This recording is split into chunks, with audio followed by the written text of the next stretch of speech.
You know, this is, again, this is ironic, because he's going to explain exactly what did happen.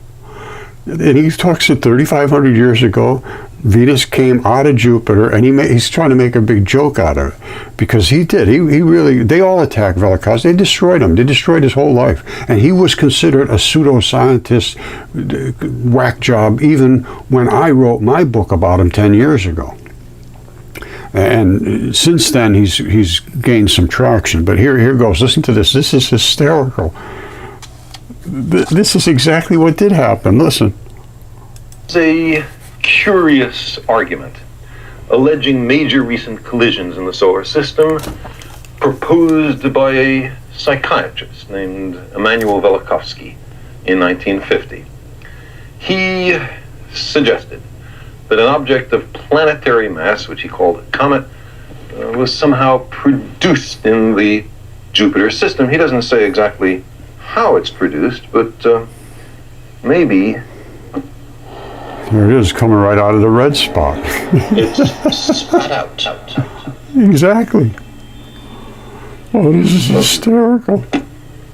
Anyway, however it was made, some 3,500 years ago, he imagines, it made repeated close encounters with Mars, with the Earth-Moon system, having as entertaining biblical consequences the parting of the Red Sea so that Moses and the Israelites could safely avoid the host of Pharaoh, and the stopping of the Earth's rotation at the moment that Joshua commanded the sun to stand still in Gibeon.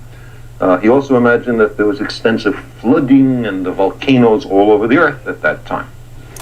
And I'm going to tell you right now, that was the source of the Triassic era, which is where all my mud fossils are from Triassic, which means red bed, gray clay, black cap, because everything was sloshed up like crazy and boiled, because this was hotter than hell. It's still 800 degrees, Venus. It's extremely hot.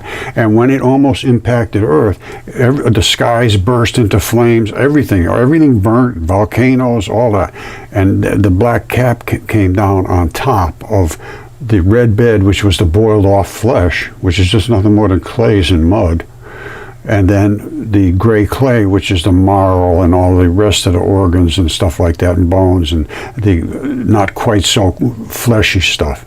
That was the gray clay, and then all of the burnt stuff landed on top. That's the black cap. And I have a human footprint in that exact thing, stepping through the gray clay through the red bed. It all happened basically on the same day, and the black cap came on right afterwards. I've shown that many, many times. So he's saying exactly what happened. Jupiter, 3,500 years ago only, 3,500 years ago. Everything I have is on the face of this Earth, and everything that's, all the mud fossils are on the surface. They're not buried. All right? They're buried maybe a little tiny bit, but not much. Okay, so here we're going to go back to where the planet is coming out here, and it makes close encounters with Earth. So here goes. We avoid the host of Pharaoh and the stopping of the Earth's rotation at the moment that Joshua commanded the sun to stand still in Gibeon. He also imagined that there was extensive flooding and the volcanoes all over the Earth at that time. Well, then after a very complicated game of interplanetary billiards is completed, Velikovsky proposed that this comet entered into a stable, almost perfectly circular orbit, becoming the planet Venus, which he claimed never existed until then. Now, these ideas are almost certainly wrong. There is no objection in planetary astronomy to collisions. We've seen collision fragments and evidence throughout the solar system. The problem is with recent and major collisions. In any scale model of the solar system like this, it's impossible to have both the sizes of the planets and the sizes of their orbits to the same scale, because then the planets would be too small to see. If the planets were really to scale in such a model as grains of dust, it would then be entirely clear that a comet entering the inner solar system would have a negligible chance of colliding with a planet in only a few thousand years. Moreover, Venus is a rocky and metallic hydrogen-poor world, whereas Jupiter, the place that Velikovsky imagines it... At this point, they had no idea what Venus was. They were wrong about the temperature. They were wrong about everything about Venus. And he's saying, oh, it's a rocky this and that. No. ...comes from is made of almost nothing but hydrogen. There's no That's totally wrong as well. in Jupiter to eject planets or comets. If one did enter the inner solar system, there is no way it could stop the Earth from rotating. And if it could, there's... That's also, everything he's saying is his opinion. No way the Earth could start up rotating again at anything like... Totally wrong once again. It's scrubbing the universe, and it scrubs at a certain rate. It's like rolling down a hill. And that's exactly what it's doing. It's rolling around as it rolls. And as it does, it goes a certain speed.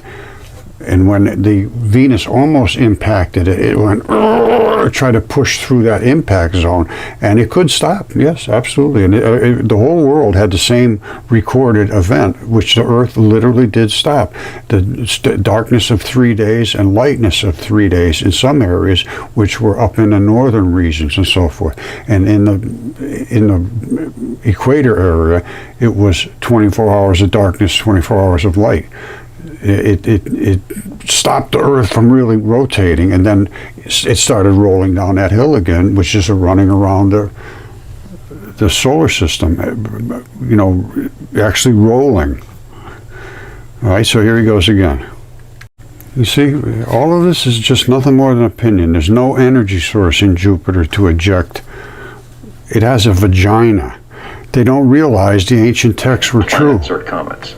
If one did enter the inner solar system, there is no way it could stop the Earth from rotating. No way. Impossible. And if it could, there's no way the Earth could start up rotating again. Totally impossible. Thank you, Carl.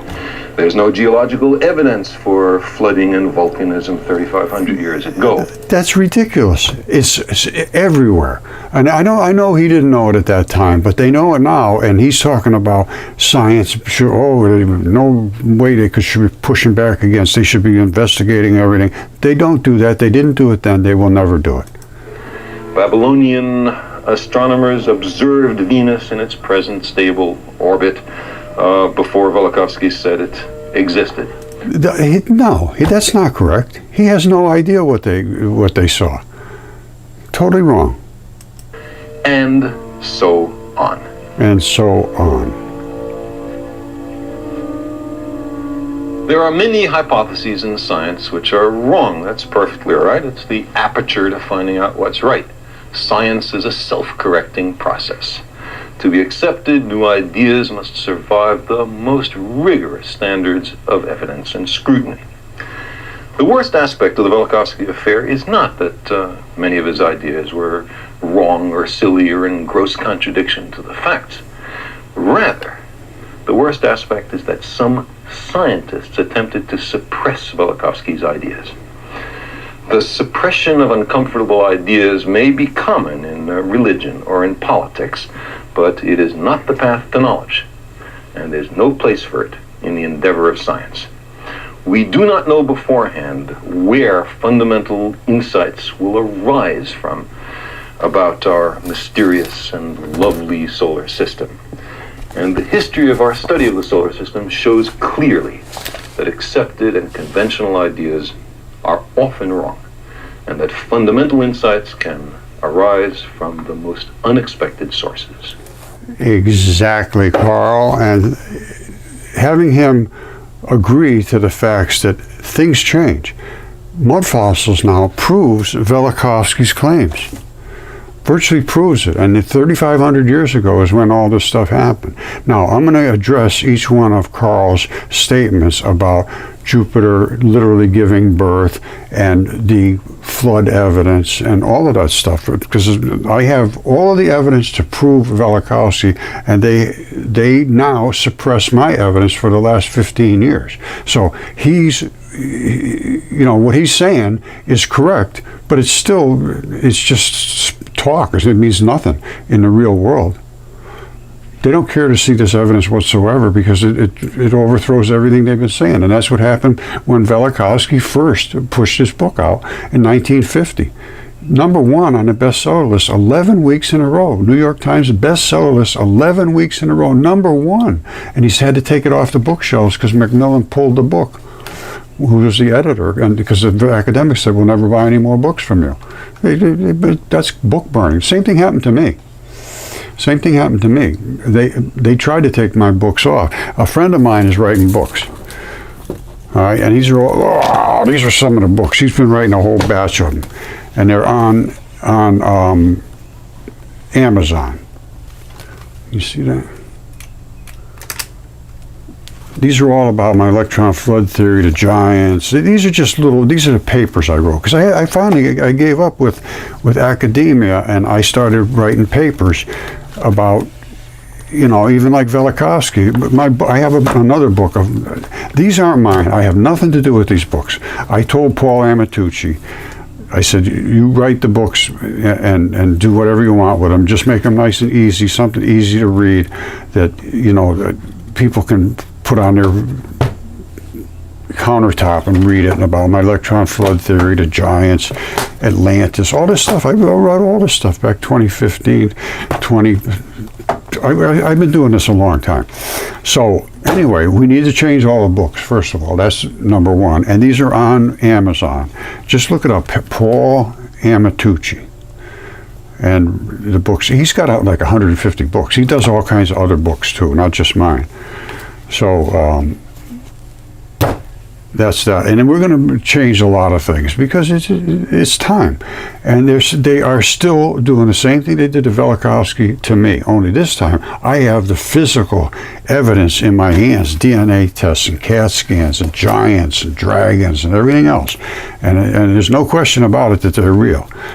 And for them not to engage is disgraceful. And Yale was the one that set the tone for this. But they do agree that exactly what I'm saying is true. But they've got all kind of different dates and all this. And I presented all my stuff to this guy here, Derek Briggs at Yale, years before they took credit for it. Exceptional preservation of soft-bodied creatures by silica-rich oceans. Precisely what my paper said that I submitted to them. Plus my CAT scans, my DNA, my specimens, everything else. And then NASA paid them to do this. That's just not right. It's time to set the record straight. Okay, so as I said, I presented all this stuff to Derek Briggs here at Yale University years before they put their paper out in the end of 2016, which NASA funded. And this is what it claims in the paper, is that they were trying to figure out how the fossils were able to form. These are perfect bodied creatures, but they say they were all soft bodied. They were before there was any shells or teeth or bones or anything. They say these were the first creatures that ever existed on Earth, and then they got all wiped out, which they did. They're right. It was we would like to understand the relationship. They say, was it there's somewhere. See, many of them are outright bizarre in appearance, don't resemble anything of the organisms alive today. They wanted to know, we'd like to understand their relationship to the complex animals. They think it might have been some kind of failed evolutionary experiment. And I agree it was. They had to wipe out all the giants and the monsters. They can't accept any of this. If I didn't have the evidence, I wouldn't either, but I have the evidence. They say it was all soft-bodied. No, it wasn't. There was bones, there was everything. There was bodies, there was creatures, there was geese with feathers. There was everything here. These are all from the Triassic era. There was no toes, there was all kinds of things here. And what they didn't realize was there was a lot more silicates, which this dissolved silica that came from up on the bottom of the ocean. There's a siliceous ooze, they call it, and it has a way of filling in all of the voids and growing crystals inside of the holes. And that's the back of a lung where the tubing went inside, and it was opened up, and in goes the quartz. And they say these could have turned into rock over a matter of hours or years rather than millions and thousands of years. Listen to this. They were rapidly buried by sand, actually it was mud, during underwater storm events. The whole world was underwater. They're found everywhere around the world. There's no place that doesn't have these same fossils, this Triassic zone. The whole world has it. The process of cementing the mud around them must have happened rapidly, because otherwise they would have rotted. And what it was a hot water flood boiled off all of the muddy stuff and turned it into mud, and then all of the organs and so forth petrified. All right? And again, this is who I presented to, was the Derek Briggs at Yale. And then everybody else gave them money to research it. And all they did was say basically the exact same thing I said in my paper, which was fascia-facilitated fossilization. And that was from 2015. Shown that so many times, it's way old now. And they just keep avoiding it, just keep hiding behind those ivy-covered walls. All right, this is Electric Universe Eyes, and it's camera 3. It's Theories of Immanuel Velikovsky. This is from 1964. It's an old documentary, and I'm just going to play a minute or two of it just to show you what they're saying about Velikovsky. They destroyed him. Here goes. 14 years ago, in 1950, an amazingly unconventional thinker astounded the scientific community with a theory that challenged many of its most deeply rooted assumptions.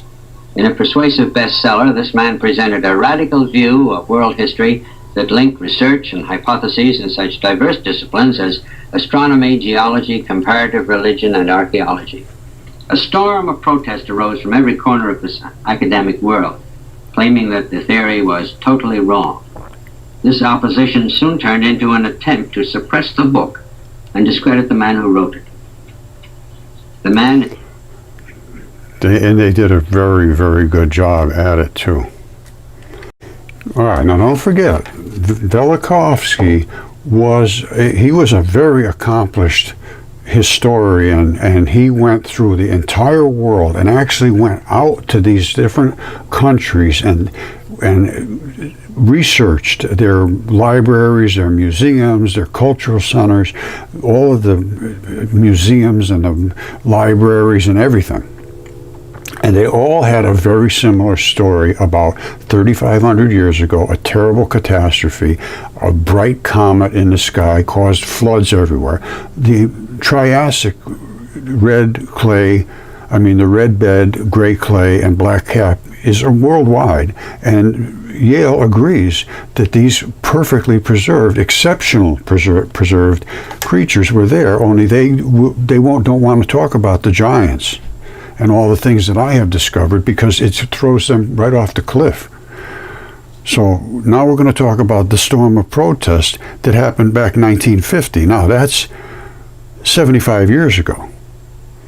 Now my stuff goes back 15 years, and I will never get it seen adequately if it doesn't start to take off, because it's just being more and more suppressed every day. I'm getting less and less hits. I have 200,000, over to 200,000 subscribers, and I get a couple thousand hits tops. That's like 1%. That's just not right. So, and that's what's going on. I've been suppressed since day one, and all I can do is just keep doing what I'm doing. But this storm of protest arose, and the same thing happened when I first put out that I had giants and so forth, they came down on me like crazy with the academics, saying that I must believe the earth is flat and all this stuff. And that's when all that nonsense started about this kind of stuff, and that you can't believe in space, then you can't believe in this, you can't believe in that. I said, no, I understand all that stuff is true, it's real. It's just that I have these giants and I have these DNA tested and CAT scanned human gigantic creatures, and they're all over the earth.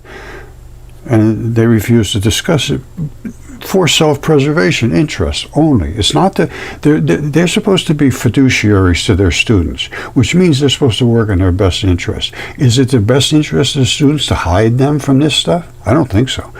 If a fiduciary doesn't work for you, you deserve your money back. So anyway, let's just play a couple quick minutes of this, or we'll see how it goes. Here it goes. Claiming that the theory was totally wrong. This opposition soon turned into an attempt to suppress the book and discredit the man who wrote it. The man is Immanuel Velikovsky, Russian-born doctor and psychoanalyst, student of the sciences and humanities, founder and one-time editor of the Scripta Universitatis series, out of which grew the Hebrew University in Jerusalem. For the last 25 years, Dr. Velikovsky has been resident in the United States, where he has continued his studies and advanced his theories. His first book was titled Worlds in Collision, and that was followed by Ages in Chaos, Earth in Upheaval, and Oedipus and Akhenaten. Dr. Velikovsky's contention is that in the memory of man, the Earth has gone through great natural paroxysms. He's founded his theory on the ancient records of man from all over the world, on archaeological evidence in the form of ancient calendars that have become strangely obsolete, and on new and radical interpretations of information from astronomy, paleontology, paleomagnetism, and evolution. In addition, Dr. Velikovsky's theory has led him to re-examine prevailing views regarding the origins of religion, as well as those which form the basis of celestial mechanics. And he also calls for a realignment of the chronologies of ancient civilizations.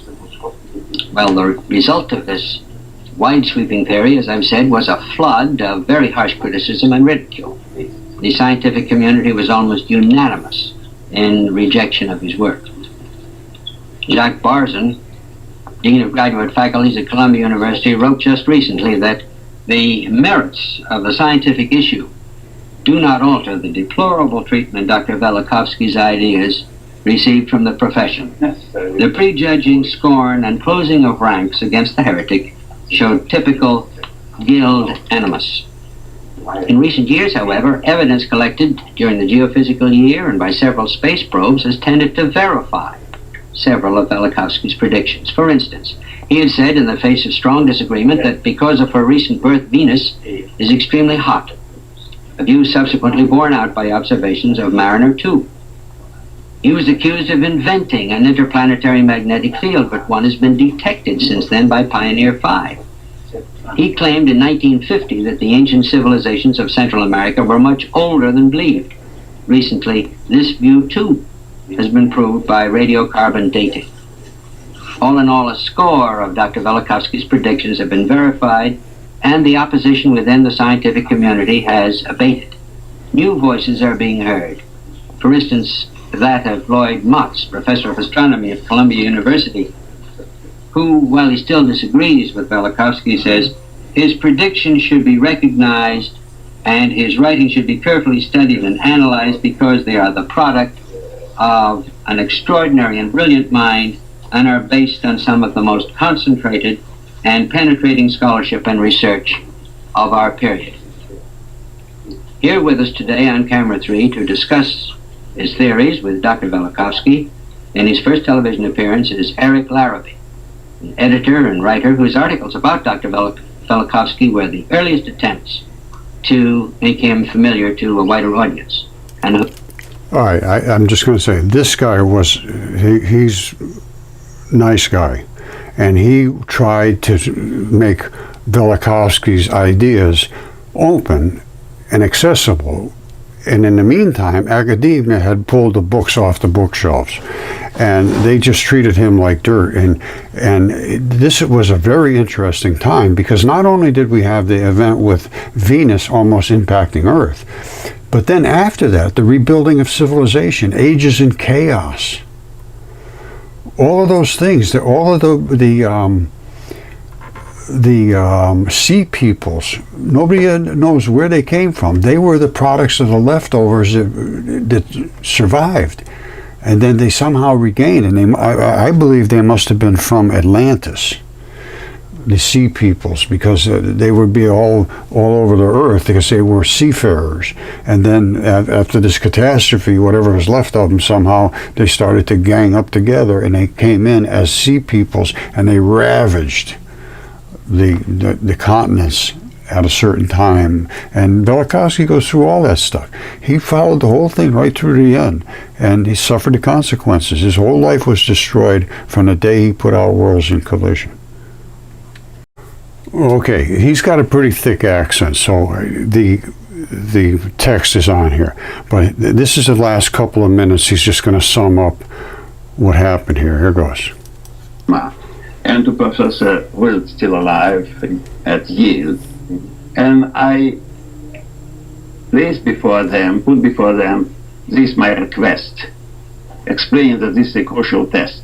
And understand, please, Venus is the last link in the theory. If there were catastrophes, and in historical times, and caused by extraterrestrial agent, and the agent was a protoplanet Venus, and now I can say what Venus is like, that it is hot, that it is wrapped in a envelope of hydrocarbons. This I claimed on the basis of the historical record.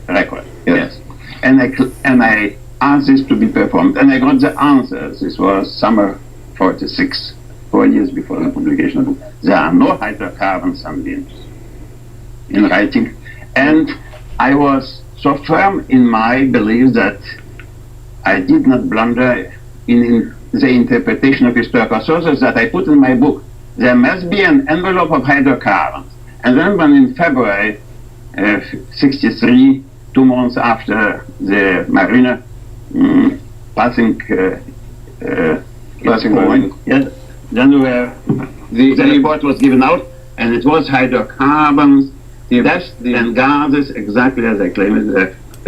Everything he claimed was correct. Everything he claimed. Now, this guy Laramie is going to say, this is just too embarrassing for the... Anyway, let's come back to here. As Mariner 2 or whatever it was passed Venus, they said, yeah, Velikovsky was right. Everything he said, it's over 800 degrees. It's completely saturated with hydrocarbons, and it's doing everything that he said it was. Yes. Then the report was given out, and it was hydrocarbons, dust and gases, exactly as I claimed it. The embarrassment here for science is that you are seeking to unearth a natural fact by way of the humanistic evidence, which is to say you're bringing together a synthesis of different kinds of knowledge. But let me say this. An argument. Let me ask you, what is the principle of uniformity? What does he say? Principle of uniformity on which is based the theory of evolution of Darwin. Our modern scientific thought is built on principle of uniformity, which crumbles by today. The uniformity just means everything's the same, nothing changes. The planets just keep going around the same way they go. The climate's never going to change. Everything, and we know nothing is right. And he was right about everything he said. That's my hero. All right, I think I showed you a whole batch of books that Paul Amatucci is writing about my research. He has a whole bunch of other books that are not related to me. But this one here in specific is basically my paper or my book that I did. But you can only get it online. It's 99 cents. You can only read it. And he put it more or less in a little coffee table book format. Nice big print. And you know, it's I have nothing to do with the book, so I don't even know if it's exactly what my work was, but it's pretty close. I thumbed through it, and it's about the same. But mine goes back to 2016. Early in 2016 it was published. I had been doing this for 5 years before that. I had DNA tests and CAT scans and everything. And everything I had supports Velikovsky. So you can come up here and get it for 99 cents, just read it. Or you can go and just look up Paul Amatucci on Amazon. And the books related to Roger Spur. He's got, I don't know, 10 or 12 of them or so. And they're nice. There's something you can put on a coffee table.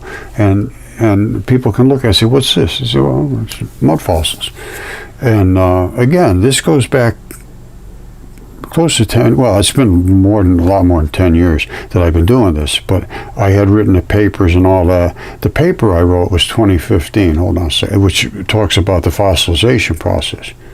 All right, a little mess up there, but anyway, this is fascia-facilitated fossilization. From 2015 was when I put the paper up, and it talks about all of the silicon, the heavy, dense silicon, talks about the fluid-filled highway coming together as one giant system.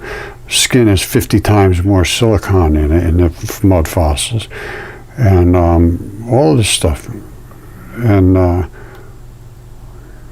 it's one giant fluid-filled highway. Here it is. Fascia is a tubular fluid-filled fabric network. Covers everything in the body. And now they have called it a new organ system since 2018. My paper was 2015. So somebody took credit for that too. And Yale took credit for this fossilization and all that with their paper right here. Exceptional preservation of soft-bodied, all that means is creatures, promoted by silica-rich oceans. Exactly what I said in my paper.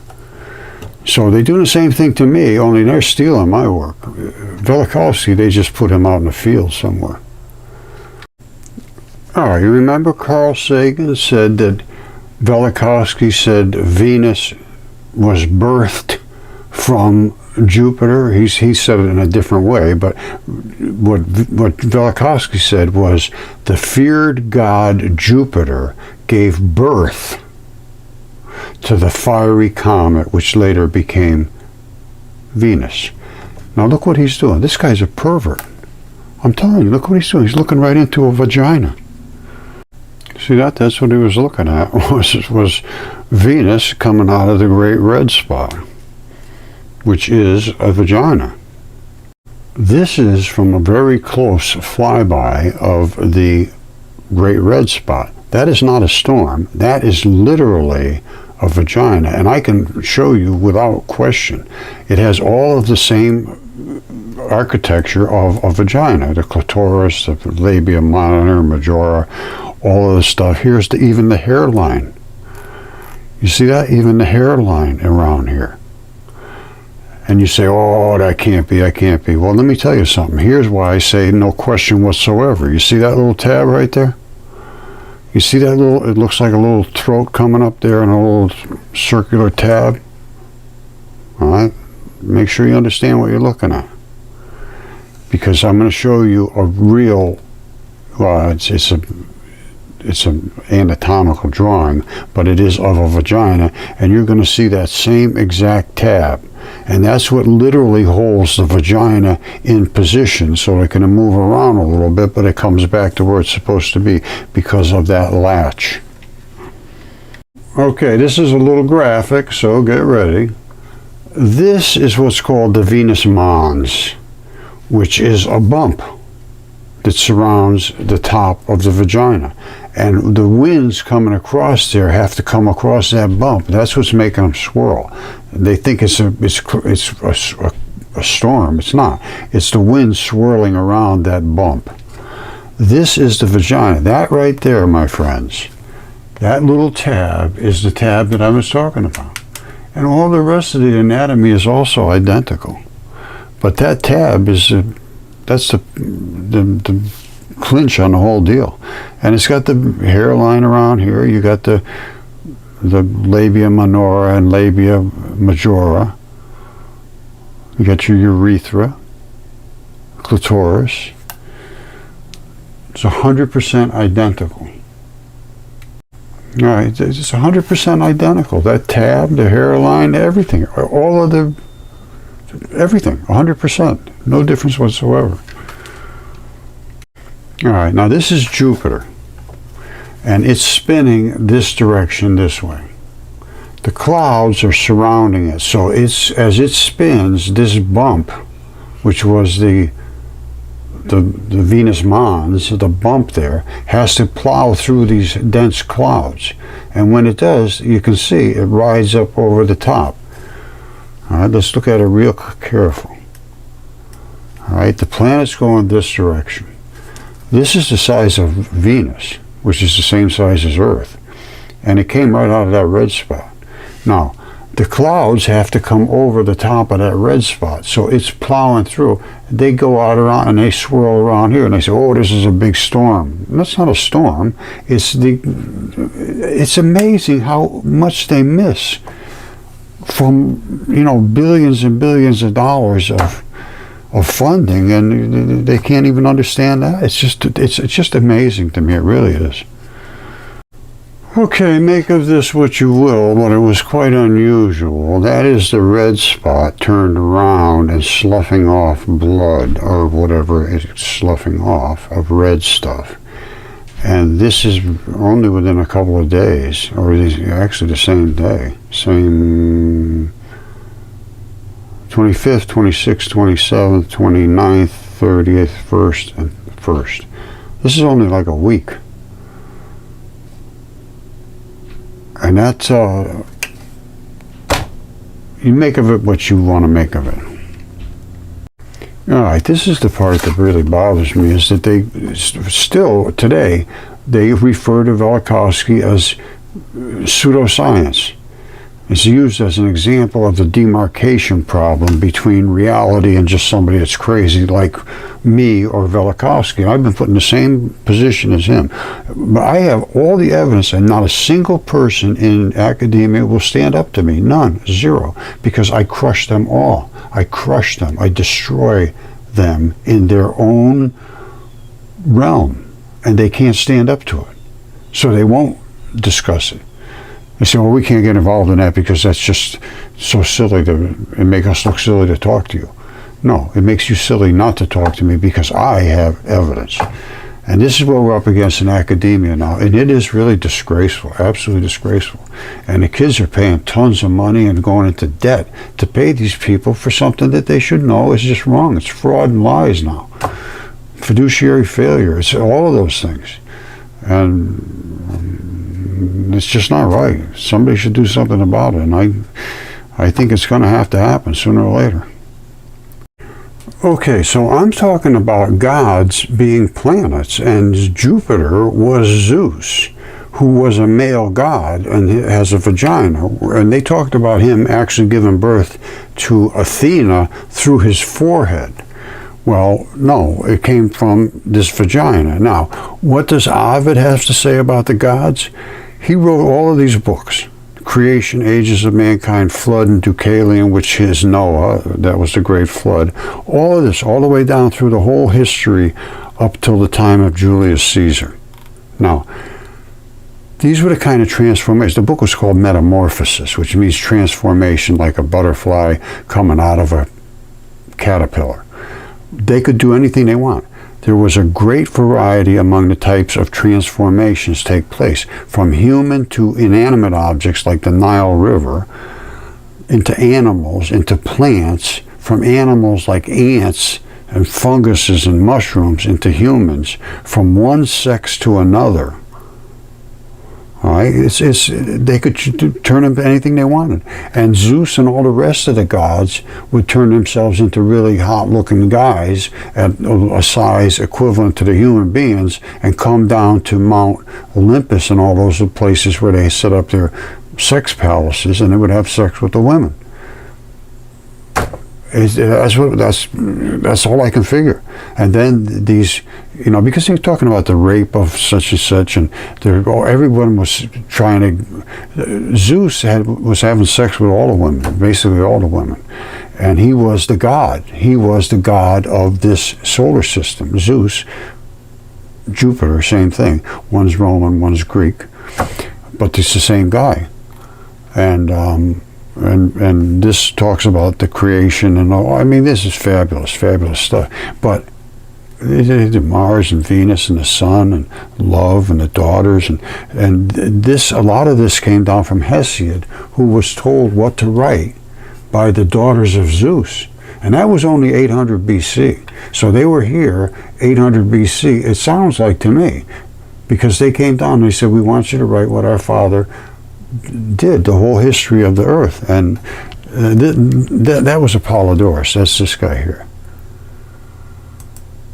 All right, and this is what I'm showing about the dragon. But this is all about the birth of Zeus, the war of the Titans, the Olympians, the gods, the war of the giants, Typhon. This is Prometheus and Deucalion, the whole shooting match. And this was about 200 BC. Apollodorus wrote this. And then there was Hesiod before that, who was the one that pretty much everything was based on, I think. Because he was what wrote, and he wrote all kinds of stuff. And he wrote down exactly what the daughters of Zeus told him to write. So if they told him to write true stuff, it was true. If not, it wasn't true. That's all I can say.